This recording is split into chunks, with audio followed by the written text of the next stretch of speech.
Ei, Rodrigo. Ei, João. Kenner. Otávio. Bom dia. Larissa, bom dia. Heitor. André. Kevin, bom dia. Vitor Hugo. Álvaro. Silvia, bom dia.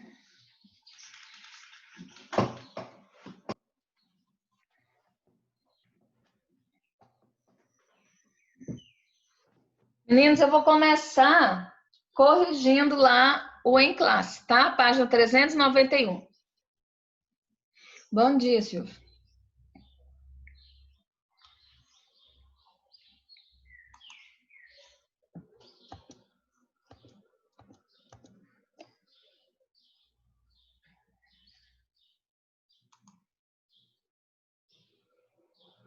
Compartilhou não, né? Não marquei aqui, peraí. Agora foi, né? Página 391, Kenner.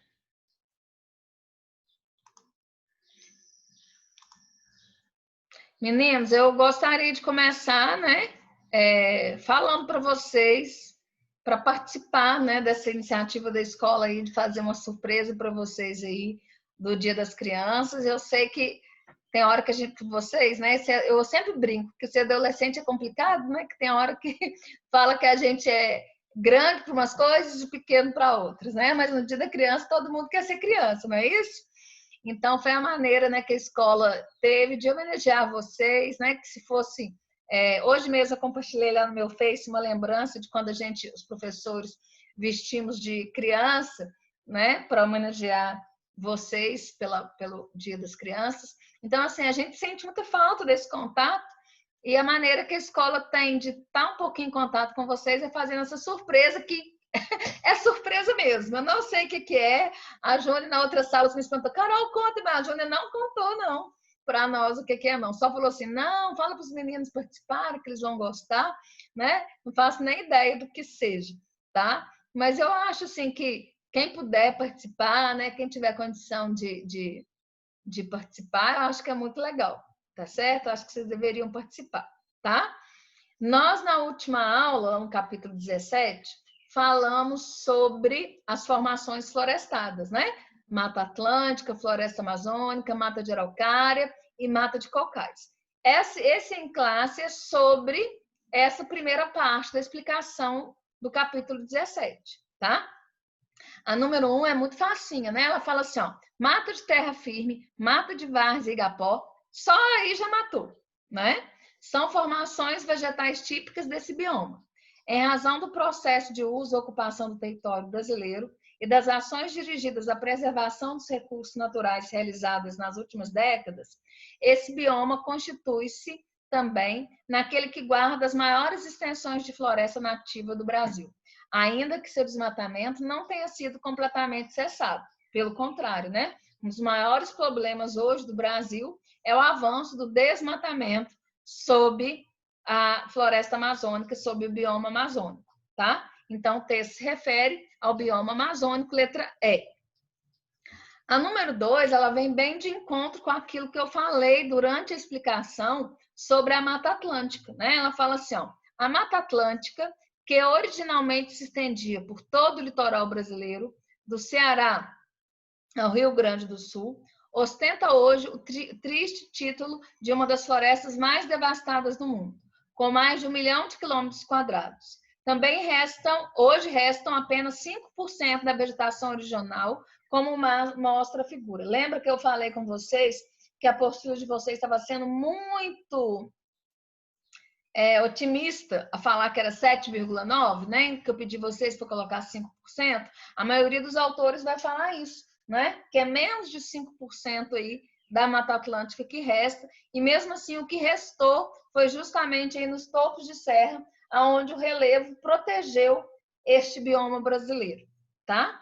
E aí pergunta para nós, considerando as características históricas e geográficas do Brasil, e a partir da análise da figura, é correto afirmar que, né, as atividades agrícolas, areados ao extrativismo vegetal, têm se constituído desde o período colonial na principal causa de devastação da Mata Atlântica, né? Lembra que a gente explicou que o primeiro produto explorado no Brasil, que foi o pau-brasil, né? Lá no Brasil pré-colonial ainda, né? Já era um produto da Mata Atlântica, tá? Então, assim, a Mata Atlântica ela foi sendo devastada ao longo dos ciclos econômicos e ao longo do desenvolvimento da economia brasileira, tá?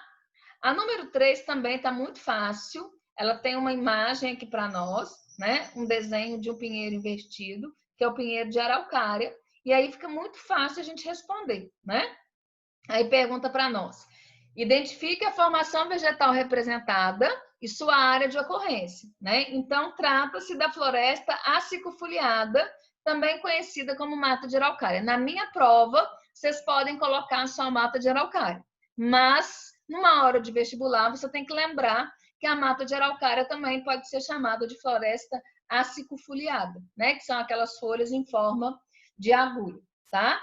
Ela era originalmente presente nas terras mais elevadas da região sul e sudeste do Brasil, tá?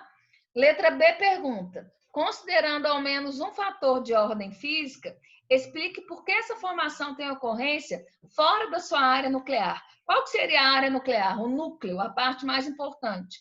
A área subtropical. Porque se é uma formação acicufoliada, né, o mais interessante é que ela crescesse apenas na área subtropical.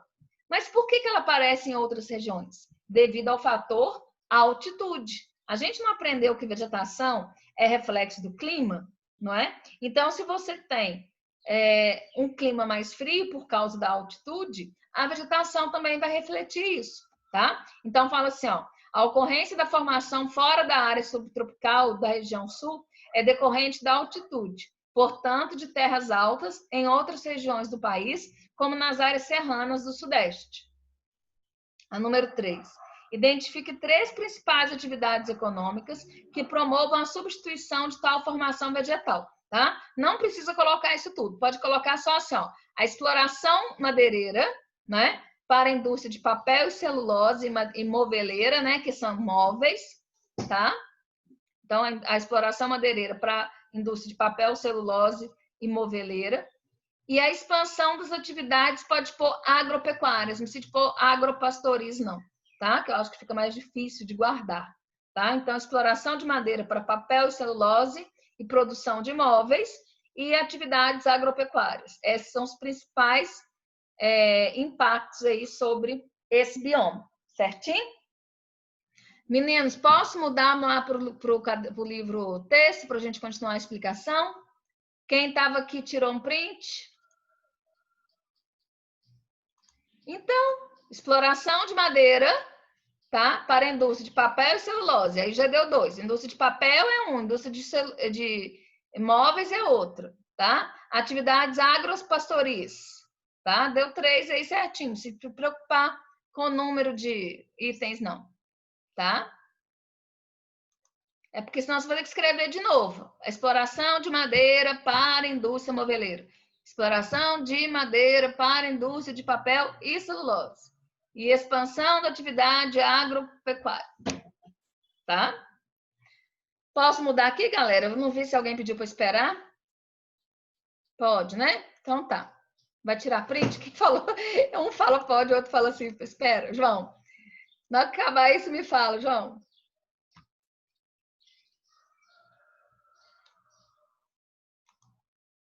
Tá, Joia? Obrigada, João. Vamos passar, então, agora lá para o nosso livro-texto, tá? Aqui, ó, nós estamos na nossa aula 56 e nós vamos falar aí do que a gente chama de formações complexas, né? Porque a gente estava falando apenas das formações florestadas, ou seja, apenas das florestas, tá? Então, as formações florestadas são o cerrado, a caatinga e o pantanal, tá? O cerrado, gente, é a savana brasileira, né? Então, o nome que a savana recebe no Brasil é cerrado, tá? O bioma do cerrado, originalmente, ele preenchia cerca de 25% do Brasil. Ele é o segundo maior bioma brasileiro, perdendo apenas para a floresta amazônica, né? Isso originalmente, tá? Então, aqui, ó, tá falando para nós. Aqui nós temos uma foto, né? Mostrando para nós aqui a vegetação característica do cerrado, apresentando árvores com galhos retorcidos e cascas grossas e raízes profundas, a ocorrência aí de muitos arbustos, né? Serra do Cipó, em Minas Gerais. Então, falou, troncos retorcidos e cascas grossas é cerrado, tá? Então, aqui a parte que eu falei para vocês. O cerrado é a segunda formação vegetal mais extensa do país. Ocupava originalmente 25% do território brasileiro, mas pode-se observar aí a diminuição da sua extensão da sua área, não é? Típica das áreas aí de clima tropical, com duas estações bem marcadas, verão chuvoso e inverno seco. Essa formação vegetal ocorre em quase todo o Brasil central. Eu coloquei aqui que a vegetação é tropófila. O que quer dizer isso, né? Característica do clima tropical. Ou seja, com essas duas estações do ano, verão chuvoso e inverno seco, tá? Por que eu coloquei? Porque, infelizmente, às vezes no vestibular, no PAS, usa um termo mais difícil e às vezes você não sabe usar, né? Então, você pode escrever para mim adaptados a duas estações? Pode, mas você tem que saber que tropófila é isso, tá? Caracteriza-se pelo domínio de pequenas árvores e arbustos bastante retorcidos, com cascas grossas, né, que a gente chama de cortiça, geralmente caducifolios. O que quer dizer isso? Né? Que perde as folhas durante uma época do ano, no caso, o inverno, tá? E com raízes profundas. Sua origem é uma incógnita, ou seja, uma grande interrogação, né? Alguns atribuem ao clima, com alternância entre uma estação úmida e uma seca durante o ano, outras ao solo, que é extremamente ácido em sua área de ocorrência. Há ainda quem atribua ao cerrado a ação desses dois fatores. Outro fator relevante é a ação humana, pois certos tipos de cerrado resultam da realização de queimadas sucessivas em um mesmo local, tá?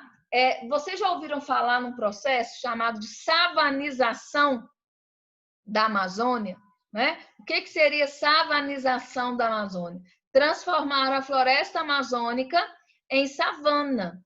Savana é o cerrado, né? Então, essas queimadas que eles vão fazendo na floresta amazônica, vai transformando a floresta amazônica em savana. Na outra sala, a menina me perguntou, mas isso é bom ou ruim? Isso é péssimo, tá? Porque você está tirando o bioma original. Uma coisa é você ter um cerrado original típico daquele lugar. Outra coisa é você ter uma região que era, por exemplo, Mata Atlântica ou Floresta Amazônica, e devido a desmatamentos e queimadas, aquela região se transformar em um cerrado, tá? Em uma escala mais ampla, o aproveitamento econômico dos domínios do cerrado vem destruindo a vegetação natural para que seja viável a prática da pecuária e da agricultura comercial mecanizada, né? Eu falei para os meninos que eu gosto sempre de colocar dessa maneira. Durante muito tempo, o solo do cerrado ser ácido, né? Porque o solo do cerrado é ácido. Isso foi uma proteção, porque não tinha jeito de plantar no cerrado, tá? As plantas não se adaptavam à acidez do cerrado. Mas o que aconteceu? Aconteceu que a partir de 1950, com o que a gente chama de Revolução Verde, que a gente estuda isso no segundo ano, né? Que é o uso da química, da biologia, né? Em favor da agropecuária, tá? A produtividade agrícola aumentou muito. Por quê? Porque é fácil de você corrigir um solo ácido, tá? É só você colocar calcário. Com isso, tá? O problema que o cerrado tinha de ser ácido foi corrigido. Ótimo para a agricultura, ótimo para o agronegócio, né? Para o que a gente chama de agrobusiness, né? Ótimo para as exportações brasileiras, mas péssimo para o cerrado, que passou a ser devastado para o plantio de outras culturas, como, por exemplo, a soja, que é hoje a grande inimiga do cerrado, né? Então, hoje a soja é a grande inimiga tanto da floresta amazônica quanto do bioma do cerrado, tá? Eu coloquei aqui, ó, lembrando que tudo que eu coloco para vocês de vermelho deve estar anotado aí no seu livro texto, tá? Então, o cerrado é o nome da savana no Brasil. São árvores e arbustos retorcidos com cascas grossas, solo ácido, com 2 estações bem marcadas, né? Que é o verão chuvoso e o inverno seco. E a soja é a grande inimiga aí, hoje, do cerrado. Tá certo? Agora nós vamos falar sobre a caatinga. Engraçado, tá faltando um pedaço aqui de uma coisa que eu escrevi na outra sala. Que negócio mais engraçado ter sumido. Peraí, meninos, deixa eu ver aqui se tem alguma coisa que eu coloco aqui que vai aparecer de novo.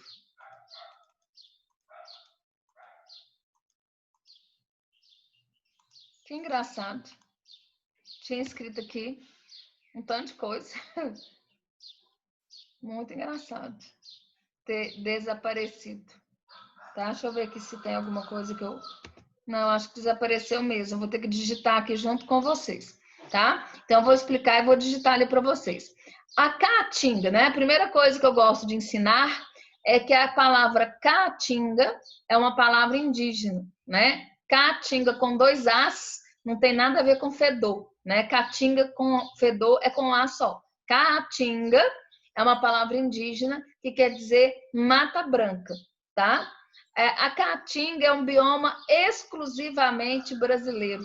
Isso quer dizer o quê? Que só existe este bioma no Brasil, né? Durante muito tempo, a caatinga ela foi meio que deixada de lado por falta de estudo, de conhecimento mesmo, tá? E aí, quando vai se estudar a caatinga, se percebe a grandeza deste bioma, né? Este bioma ele é totalmente adaptado à falta de água e as secas periódicas que acontecem no sertão nordestino, tá? Lembra que quando a gente fala do clima do sertão nordestino, que é o semiárido, chove dezembro, janeiro, fevereiro e março. 4 meses, pouco. E depois vai ficar abril, maio, junho, julho, agosto, setembro, outubro e novembro sem chuva. Então fica 8 meses sem chuva. E a caatinga consegue sobreviver a esse período, porque ela é adaptada, né? São plantas aí xerófitas, ou seja, adaptadas a essa escassez de água, tá? Que elas vão ter no lugar de folhas espinhos, tá? E ela vai ter 2 aspectos. Uma durante as chuvas, que é um aspecto esverdeado, não é verde normal de planta, e um aspecto acinzentado conforme a seca vai avançando, não é? Então, por exemplo, se a gente for numa região de Caatinga hoje, outubro, que ainda não começaram as chuvas na região do sertão, né? O que vai acontecer? Vai acontecer que a gente vai achar que está tudo morto. Por quê? Porque as plantas estão numa espécie de coma. Elas se adaptaram tão bem à escassez de água que elas ficam adormecidas, perdem o seu verdor e ficam todas cinzas, esperando a primeira chuvinha, tá certo? Quando chove, fica tudo verde de novo. Eu vou escrever aqui para vocês, eu achei muito estranho ter sumido, eu vou escrever aqui para vocês, tá? Então, caatinga, né? Quer dizer mata branca, tá?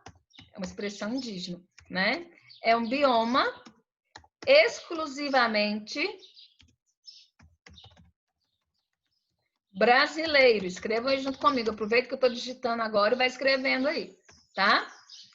São plantas xerófitas, né? Que são adaptadas aí a essa escassez de água, tá? Com 2 aspectos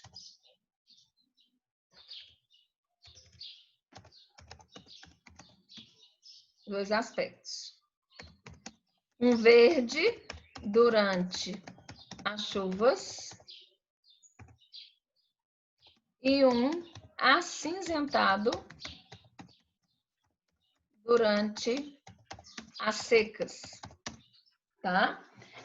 Meninos, lembra que quando vocês eram criança, né, pequenininho, nas quadrilhas sempre tinha lá aquelas 2 músicas, sempre quadrilha de criança pequenininho, sempre tem 2 músicas, né? Uma é o shot das meninas, o outro é a asa branca, né? A música Asa Branca fala assim: até mesmo a asa branca bateu asas e voou, não é?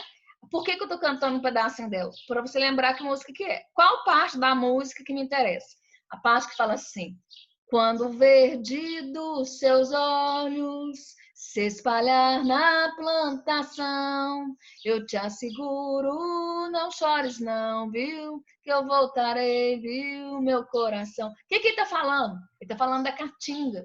Desse aspecto da caatinga ficar verde durante a chuva e acinzentado durante a seca. Então, ele está falando o que a gente chama de migração sazonal. Ele vai migrar na época da seca e quando chover e a plantação fica da cor do olho da rosinha, que é verde, tá? Ele vai voltar, né? Então, mostrando um aspecto muito característico da população nordestina, que é as mulheres ficarem sozinhas durante a época da seca, esperando os homens que vão trabalhar na zona da mata e mandar dinheiro para elas sobreviverem. Presta atenção, meninos, porque esse tipo de música cai muito no Enem, tá? E a gente tem que saber interpretar. A outra música é o Shot das Meninas, que é muito famoso. Só um minutinho.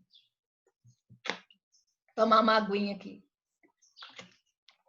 O Shot das Meninas é aquele que fala assim: ela só quer, só pensa em namorar. Né? Então a música começa assim: ó, Mandacaru, quando aflora lá na serra, é sinal que a seca deixa o sertão. Toda menina que esquece da boneca é sinal de que o amor já chegou no coração. Ela só quer, só pensa em namorar. Então, o mandacaru aflorar na serra é sinal de que vai chover. Né? O mandacaru, enquanto a asa branca é o último passarinho que indica que não vai chover mais, quando o mandacaru aflora, quer dizer que a chuva vai chegar. Tá? Então, assim, é muito legal você interpretar esse tipo de música, tá? Então, aqui, ó. Ô, gente, se chover, foi eu cantando, viu?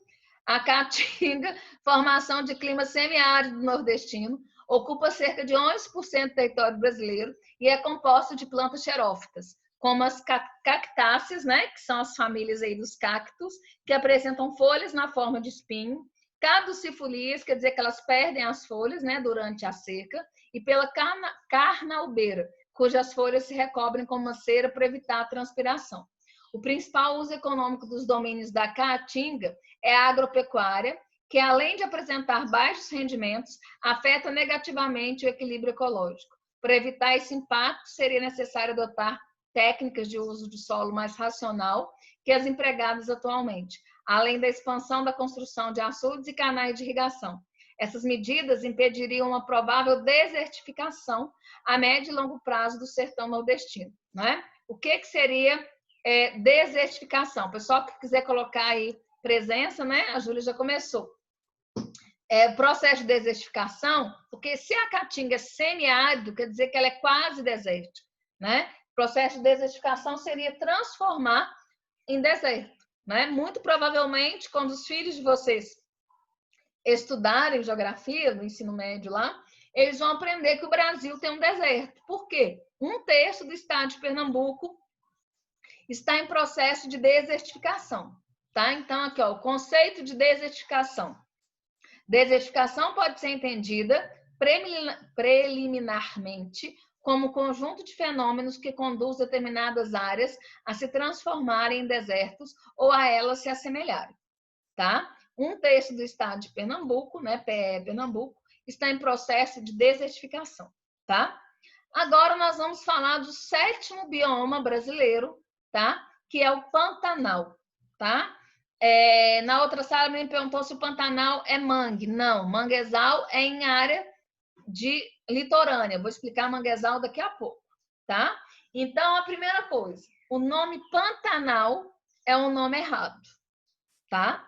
Um Pantanal não é um pântano como o seu nome remete, tá? Então, o que é o Pantanal? É uma planície inundável. Na verdade, a maior planície inundável do planeta, tá? O Pantanal é uma região, como o próprio nome diz, né? Plana, quer dizer que é uma área rebaixada em relação às áreas vizinhas, que é alagada de tempos em tempos, né? Que eles chamam de cheias e vazantes, né? As épocas de vazante, que é a época que a água dos rios está mais baixa, vai crescer um capim onde o gado vai comer. Na época das cheias, o gado tem que ser tirado dessas áreas, porque essas áreas vão ser alagadas. O rio responsável pelas inundações da região do Pantanal é o Rio Paraguai e seus afluentes, tá?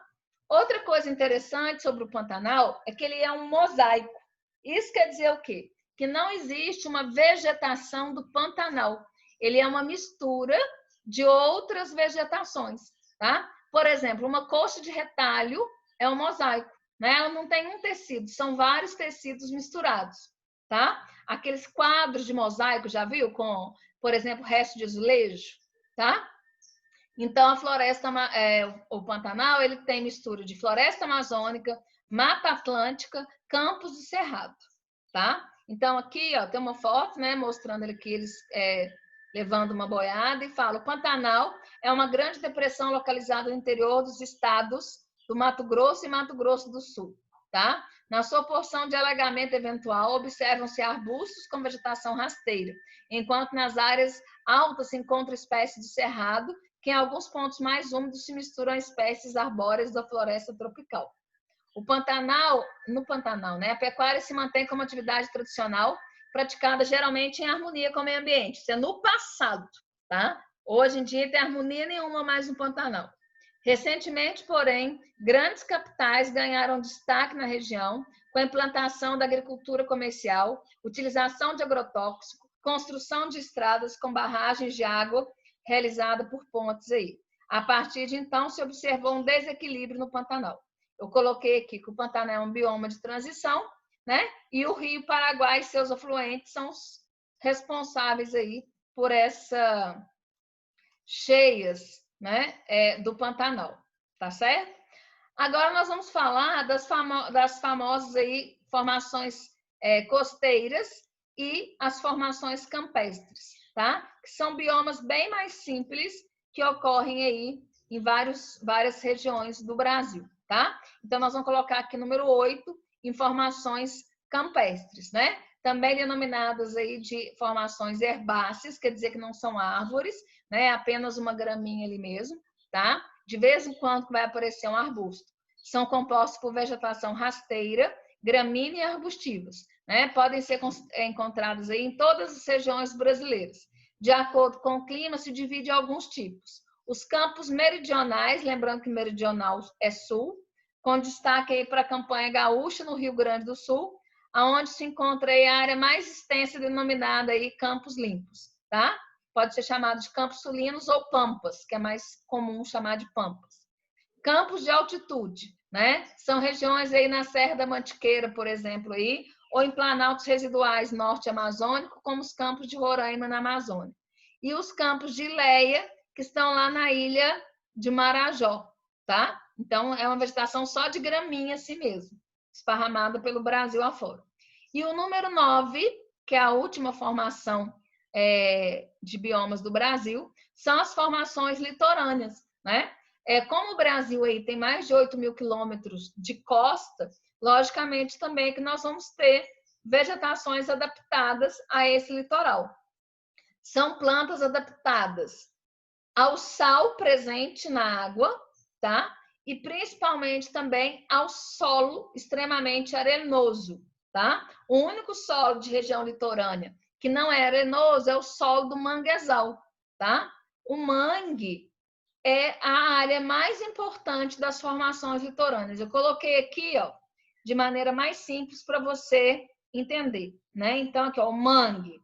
O mangue ocorre no ponto de encontro entre o rio e o mar, em áreas tropicais, tá? Então, para ser manguezal, tem que estar mistura de água doce com água salgada em áreas tropicais. E ele é o berço de várias espécies de animais, como peixes, aves, crustáceos, não é? O mangue, ele vai ter essas raízes para o lado de fora, né? A gente que não conhece o manguezal dá a impressão que ele está tudo caindo, né? Mas na verdade não está caindo. Na verdade, o que acontece é que as raízes são chamadas de raízes aéreas. Por quê? Porque o solo do mangue, ele é muito rico em nutrientes, tá? Tem muita matéria orgânica, mas ele é pobre em oxigênio. Então, as plantas, para respirarem, elas mantêm as suas raízes para o lado de fora, tá? E com isso elas vão respirar. Outra coisa que as plantas são halófilas. O que quer dizer isso? Adaptadas a grande quantidade de sal, né?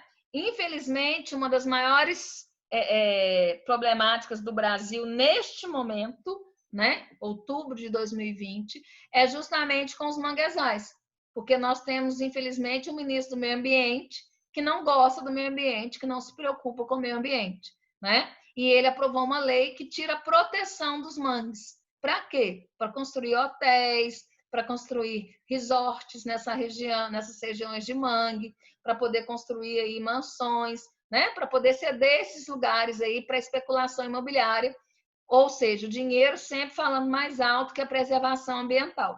Só que se você aterra o mangue e constrói aqui em cima, tá? Você, além de tirar a proteção, porque o manguezal ele é uma proteção para que o mar não avance sobre a região, tá? Você também está tirando a vida, né, de milhares de espécies que se reproduzem nos mangues, tá? Então você vai ter um total desequilíbrio aqui da cadeia alimentar, tá?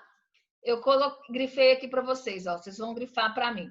Os mangues, que apresentam vegetação com maior adaptação à intensa salinidade e à falta de oxigenação do solo, se localizam em áreas alagadas, principalmente pelas águas do mar. São arbustos misturados a espécies arbóreas, quase sempre de tronco fino e raízes aéreas, que eu falei para vocês que é do lado de fora. Nessas áreas, a principal atividade econômica é a extração de caranguejos. Os principais problemas que o manguezal enfrenta hoje é isso, né, da especulação imobiliária, das pessoas quererem tirar o mangue, fazer aterro e fazer construções, tá? E a poluição aí causada por esgoto doméstico, esgoto industrial e vazamentos de petróleo, tá? Além dos manguezais, nós temos mais 3 tipos de vegetação que ocorrem em áreas litorâneas, tá? As restingas, que é uma vegetação que recebe grande influência marítima, que ocorre ao longo da costa litorânea, onde se mistura várias espécies arbóreas, aí, como a aroeira da praia e o cajueiro.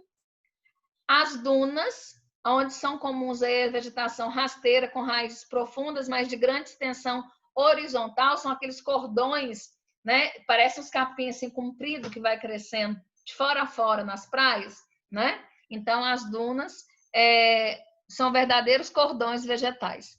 E nas praias são comuns espécies halófilas, né? Halófila quer dizer adaptada ao sal, tá? Que se prolifera em lugares ricos em sal, como a salsa da praia e o jundum, tá? E além disso, se observa alguns aspectos arbóreos e arbustivos, tá?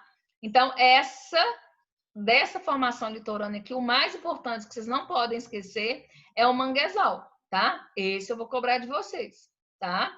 Vocês vão fazer para mim o em classe da página 394, 398 e o capítulo 17. Vocês têm até o dia 14 para fazer o exercício de revisão, tá? Mas depois eu gostaria que vocês olhassem lá se está dando certo o formulário. Eu já vi que vários já me enviaram, tá? Quem não enviou ainda, não deixa para o dia 14, não. Ontem teve uma menina do 3º ano que não conseguiu porque ela estava fazendo pelo celular, tá?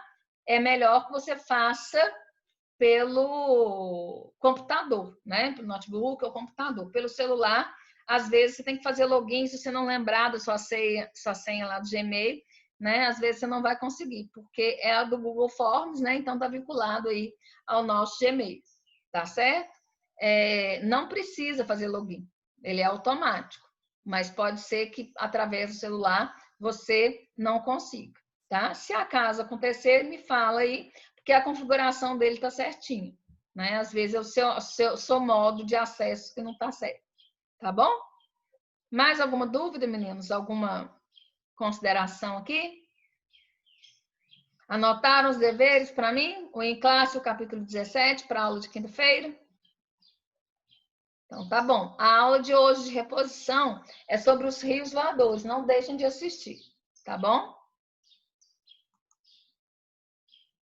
Até mais, meninos.